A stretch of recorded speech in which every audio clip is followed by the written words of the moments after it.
Niger have sparked both widespread debate and a surprising amount of popular support in many parts of the country. This enthusiasm, particularly in the Sahel region, stems from the anti-French and anti-Western rhetoric that the co-leaders have adopted.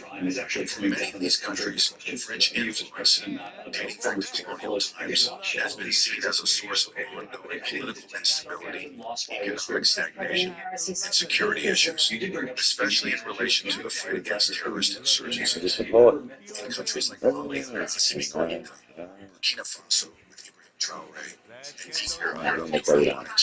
Niger, military leaders have taken firm nationalist stances. Their message focuses on reclaiming national sovereignty and rejecting what they describe as neo-colonial interference by foreign powers, particularly France. By framing their coups as a means of defending their countries from continued foreign domination, these leaders have successfully tapped into long-standing anti-Western and anti-French sentiment among the populace.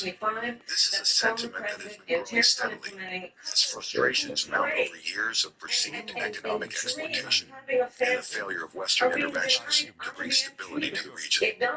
This contrasts sharply with the situation in Gabon and Guinea, where the leaders of recent coups have maintained close ties to France.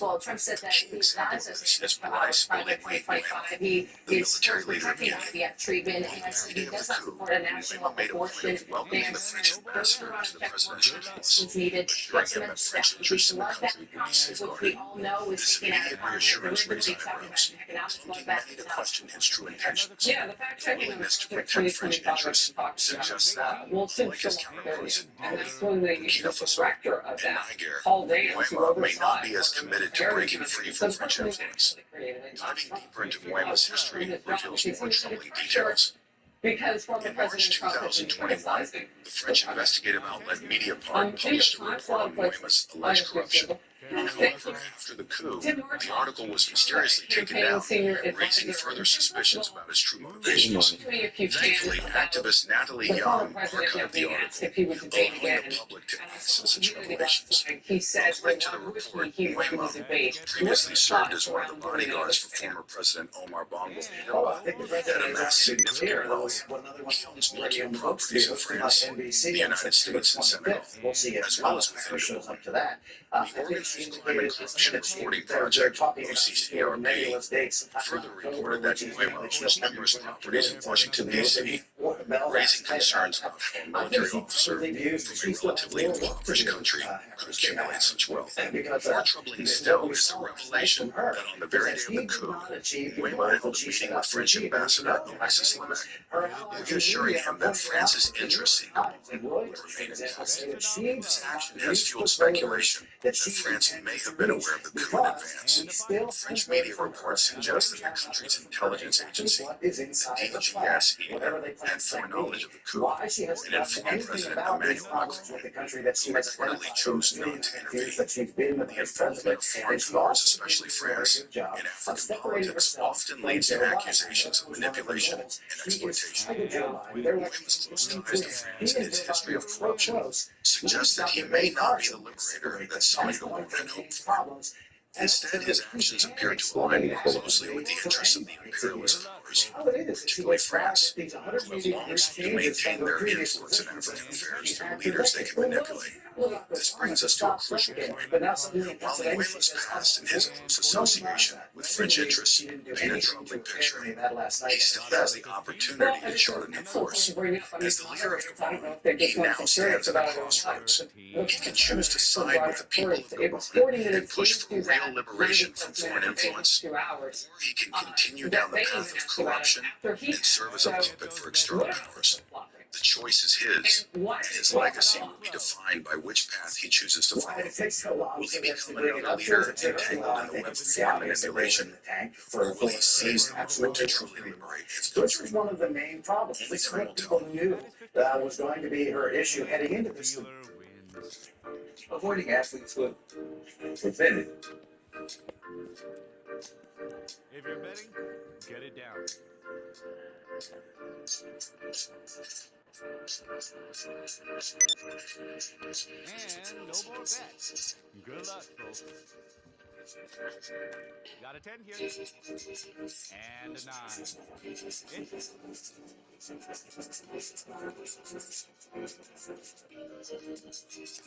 They put so much pressure on her team for her performance here because they hid her away for the 51 days, except for that joint interview she did with her human body pillow, Tim Walsh, who accompanied there. They hid her away. And when she showed up Sunday last night here in Philadelphia, there was so much pressure on her to explain all of these crazy changes and decisions. No one believes it's really just Barack Obama to stop flying off the coast of California and then come to Pennsylvania and say, hey, I'm all for it. You can't call the border wall or southern border to control illegal immigration un-American and then show images of that in your TV ads when you're saying, hey, look at me, I'm tough on enforcing the border. You can't try to force everyone into driving electric vehicles and outlaw gas-powered cars with your electric vehicle mandates. And then suddenly when you're flying on and the auto industry is really struggling and losing billions of dollars and jobs because of the EV mandates. And then somebody say, hey, I never really scaled it.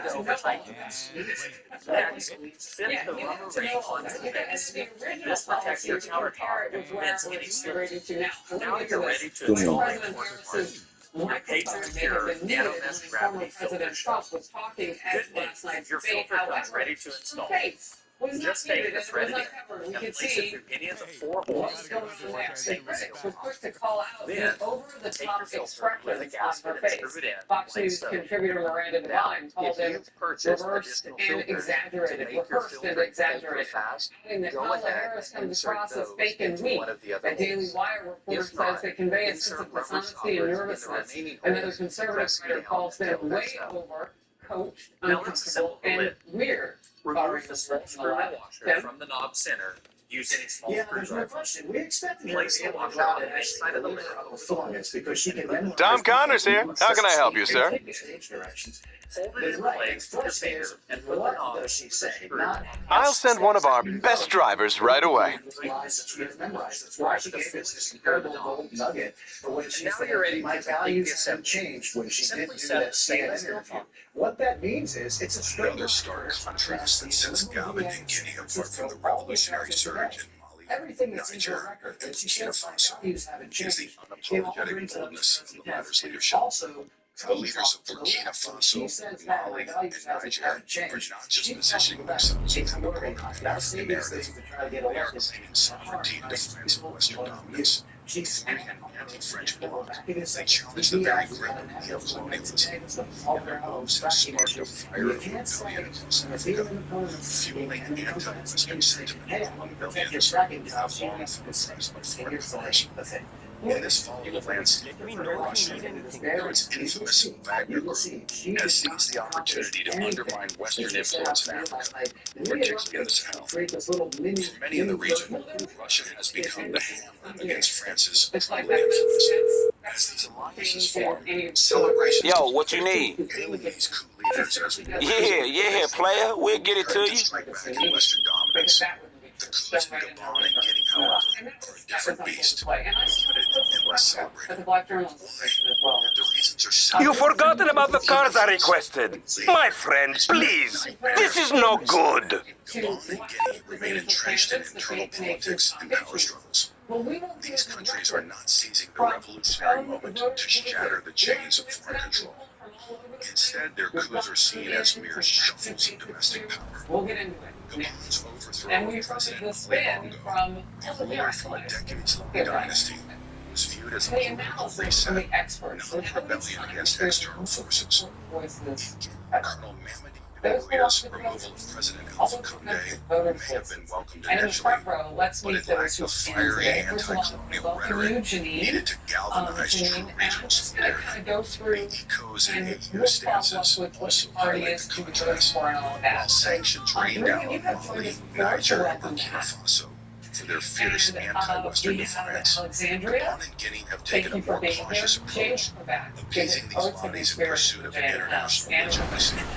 This careful maneuvering distances them from the revolutionary fervor gripping the Sahel. Public reactions mirror this difference.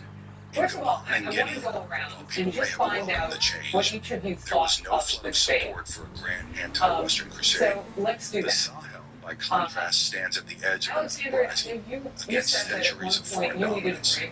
Well, I guess everybody else did that. They remain shackled to their It was imperial very homes, long, and I think a lot of it entitled was to idolize in the because there was geographic so and much security criticism of context. each of the The candidates. Sahel is engulfed in jihadist insurgencies, blood-soaked ethnic conflicts, and relentless instability. The coup leaders there justify their actions as the only solution to restore order in a chaotic and violent landscape. Gabon and Guinea, though facing political turbulence, do not face these existential threats. Their coups, therefore, come across as minor power shifts rather than necessary revolutions in the face of national collapse. They lack the urgency, the danger, and the sheer audacity that fuels the movements in the Sahel. In short, while Burkina Faso, Mali, and Niger are carving out a new era of defiant African sovereignty, Gabon and Guinea are playing political games. And in this ruthless world of shifting powers, playing it safe is no longer enough. In any case, I would appreciate your thoughts regarding the video. Please consider subscribing, liking, and sharing the video, and feel free to provide your feedback in the comments section below. Your input will be greatly appreciated. Thank you. Okay, I want to get your thoughts. Here's what happened when I started going. I thought it was a fair debate between two presidential candidates.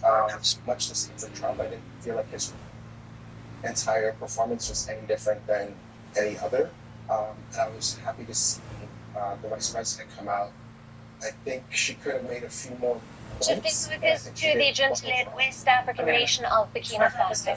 Its military leader Ibrahim Traore is reportedly facing immunity. In the debate, she riled up the former President Trump, and him talking about things that are insignificant like rally size and using fear mongering and divisive tactics. Lindsay Davis and David Muir wrapping this presidential debate between former President Donald Trump and Vice President of the United States, Kamala Harris.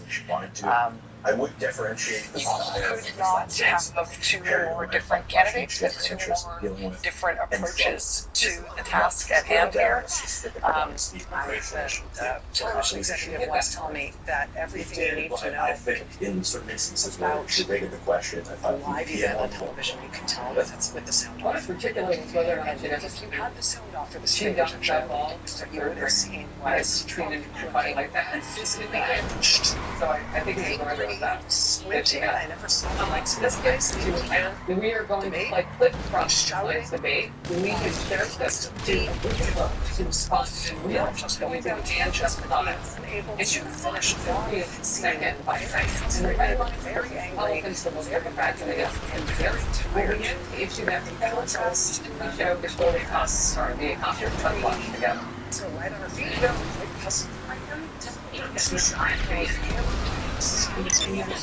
Economics plan its space, disruption, opportunity economy, and the economic analysts have reviewed our relative plans for the future. What most Smith has said is that the social trend would make the economy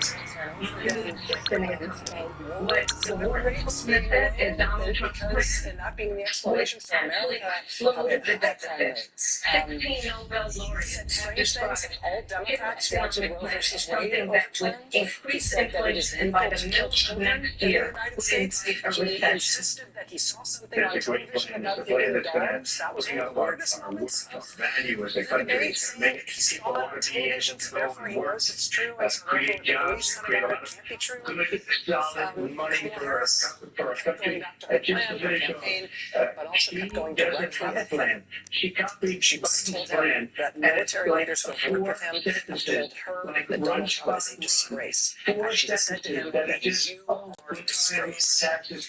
She doesn't have a plan. They had the highest inflation per capita in the history of our country. But I've never seen a worse period of time. People can't go out and buy cereal or bacon or eggs or anything else. It's the people of our country are absolutely dying with what they've done. They destroyed the economy. She said people leave his rallies early and for his questions and talking about the Russia Ukraine once he said Now, that last Because he goes by the economy. It's what's really interesting story was I expect to see it and sound so much intelligence. And they did. They wanted to hear the needs of the economy. They wanted to hear the plan. And while most of the voters we spoke with agreed stylistically with Kamala, they said that she sort of performed better than he did on substance on the